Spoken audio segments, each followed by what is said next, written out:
आइए जानते हैं भगवान विष्णु का राम अवतार कथा। रामायण और रामचरितमानस हमारे पवित्र ग्रंथ हैं। तुलसीदास जी ने श्री राम को ईश्वर मानकर रामचरितमानस की रचना की है, किंतु आदि कवि वाल्मीकि ने अपने रामायण में श्री राम को मनुष्य ही माना है। तुलसीदास जी ने रामचरितमानस को राम के राज्याभिषेक के बाद समाप्त कर दिया है। वहीं आदिकवि श्री वाल्मीकि ने अपने रामायण में कथा को आगे श्री राम के महाप्रयाण का वर्णित किया है। महाराजा दशरथ ने पुत्र प्राप्ति हेतु यज्ञ आरंभ करने की ठानी। महाराज की आज्ञा अनुसार श्यामकर्ण घोड़ा चतुरंगिनी सेना के साथ छुड़वा दिया गया। महाराज दशरथ ने समस्त मनस्वी तपस्वी विद्वान ऋषि मुनियों तथा वेद विज्ञ प्रकांड पंडितों को यज्ञ संपन्न कराने के लिए बुलावा भेज दिया।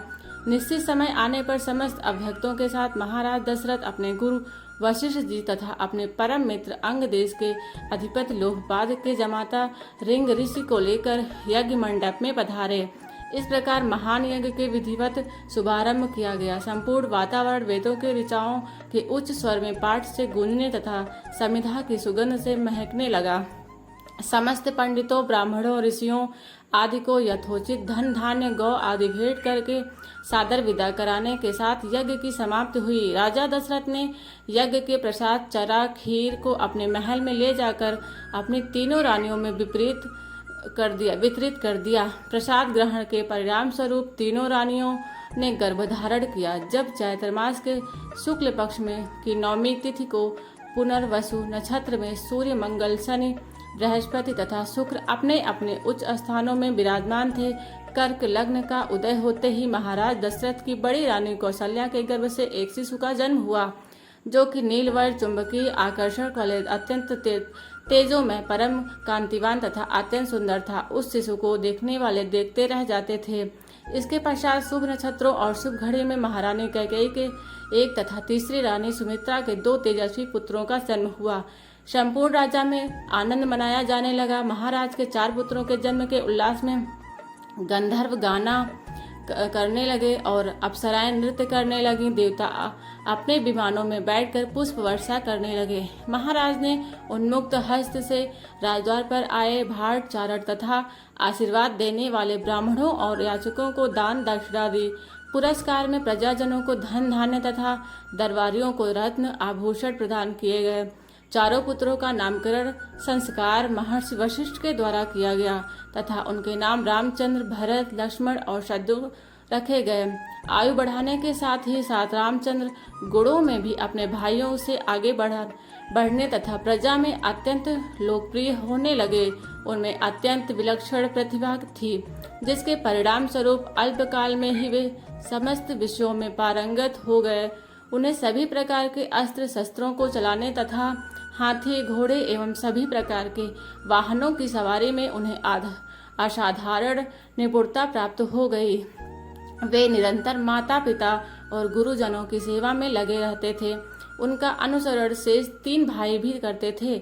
गुरुजनों के प्रति जितनी श्रद्धा भक्ति इन चारों भाइयों में थी, उतना ही उनमें परस्परम प्रेम और सौहार्द भी था। महाराज दशरथ का हृदय अपने चारों पुत्रों को देखकर गर्व और आनंद से भर उठता था। प्रभु श्री राम एक दिव्य अवतार का जीवन और विरासत। राम अवतार कथा। धार्मिक ग्रंथों की मान्यता अनुसार श्री राम विष्णु के 7वें अवतार और भक्तों के अत्यंत प्रिय एवं सबसे अधिक पूजे जाने वाले दिव्य स्वरूप हैं। पर आध्यात्मिक दृष्टिकोण से अलग हटकर अगर एक वास्तविक नजरिए से देखा जाए तो श्री राम हर इंसान के भीतर छुपा एक अलौकिक एहसास है, जिसे जीवन के हर क्षण महसूस किया जा सकता है। शायद यही श्री राम के जीवन की अनमोल धरोहर है, जो वह मनुष्य के रूप में जन्म लेकर हम सब के लिए छोड़ गए हैं। देखा जाए तो भगवान श्री राम का जन्म, उनका बचपन, उनकी शिक्षा, अपने माता पिता के प्रति उनका आदर भाव, अपने भाई लक्ष्मण और पत्नी सीता के प्रति उनका प्रेम, उनका हर सुख और दुख, उनके जीवन की हर कठिनाई हमारे जीवन का एक प्रतिबिंब ही तो है। पर उनके और हमारे जीवन में इतनी समानता होने के बावजूद आखिर क्या कारण है कि वे मर्यादा पुरुषोत्तम कहलाते हैं? उनकी निष्ठा, उनकी महानता, उनका समर्पण, उनका प्रेम, उनकी विनम्रता एवं उनका बलिदान उन्हें मर्यादा पुरुषोत्तम राम की उपाधि से सुशोभित करते हैं। भगवान राम अपनी करुणा के लिए जाने जाते थे और एक राजा होने के बावजूद उन्होंने इन सब गुणों का पालन कर अपना कर्तव्य पूरी निष्ठा से निभाया। उन्होंने अपने जीवन में जो भी पाया, चाहे सुख या फिर दुख, उसे खुशी खुशी स्वीकार किया।